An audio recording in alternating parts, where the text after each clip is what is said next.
जंगल में परी चिड़िया नाम की एक गरीब चिड़िया रहती थी। परी चिड़िया एक छोटे से पेड़ पर घोंसला बनाकर अपने 2 बच्चों के साथ रहती थी। बहुत गरीब होने के कारण वे अपने बच्चे को अच्छे अच्छे भोजन नहीं करा पाती। परी चिड़िया काफी समय से काम की तलाश कर रही थी, परंतु अभी तक उसे कोई काम नहीं मिला था। इस वजह से परी चिड़िया काफी उदास रहती थी।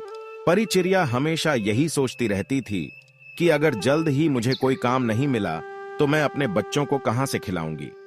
ऐसे में तो मेरे बच्चे भूख से मर जाएंगे। यही सोचते सोचते परी चिड़िया सो जाती है।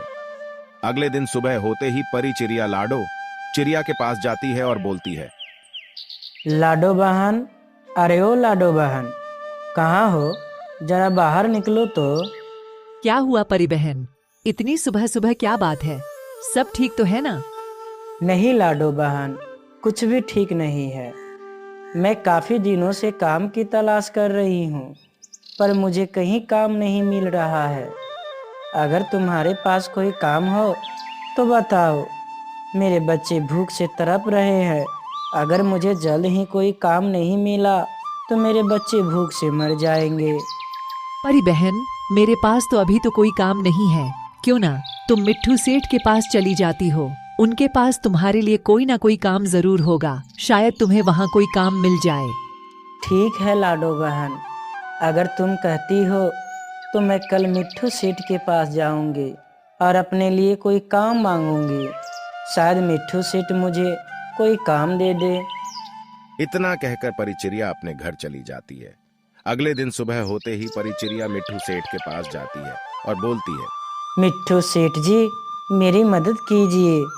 क्या हुआ परी चिड़िया, इतना परेशान क्यों हो रही हो? मिट्ठू सेठ जी, मैं कई दिनों से काम की तलाश कर रही हूँ, पर मुझे कहीं काम नहीं मिला। मेरे बच्चे कई दिनों से भूखे हैं। मुझ पर दया कीजिए और मुझे कोई काम दीजिए। ठीक है परी चिड़िया, अब रो मत, मैं तुम्हें काम दे दूंगा। पर यह तो बताओ, तुम काम क्या करती हो? मिट्ठू सेठ जी, आप जो बोलेंगे मैं वही करूँगी। बस आप मुझे कोई काम दे दीजिए। ठीक है परी, अभी मेरे भोजन करने का समय हो रहा है। जाओ, तुम मेरे बगीचे से मेरे लिए लाल लाल सेब तोड़ कर लाओ, तब तक मैं तुम्हारे लिए कोई काम देखता हूँ। परी चिड़िया सेब लाने बगीचे की ओर जाती है। तभी परी चिड़िया को एक बगीचे में बहुत सारे सेब के पेड़ दिखाई देते हैं। परी चिड़िया को लगता है यही मिट्ठू सेठ की बगीचा है। परी चिड़िया बगीचे में जाकर सेब तोड़ने लगती है। तभी वहां कालू कौवा आता है। कालू कौवा परी चिड़िया को जोर जोर से मारने लगता है। परी चिड़िया घायल हो जाती है और रोते हुए बोलती है, कालू भैया, मैंने कोई चोरी नहीं की। मैं तो बस मिट्ठू सेठ के बगीचे से उनके लिए सेब लेने आई थी। अच्छा, तो तुम मिट्ठू सेठ के बगीचे से सेब तोड़ने आई थी, लेकिन ये मिट्ठू सेठ का बगीचा नहीं, ये मेरा बगीचा है। मिट्ठू सेठ का बगीचा यहाँ से तो बहुत दूर है। निकलो जल्दी मेरे बगीचे से। ठीक है कालू भैया, आप गुस्सा मत होइए, मैं अभी जाती हूँ। परी चिड़िया कालू कौवा के बगीचे से निकलकर मिट्ठू सेठ के बगीचे में जाती है और लाल लाल सेब तोड़ती है। परी चिड़िया सेब लेकर मिट्ठू सेठ के पास जाती है।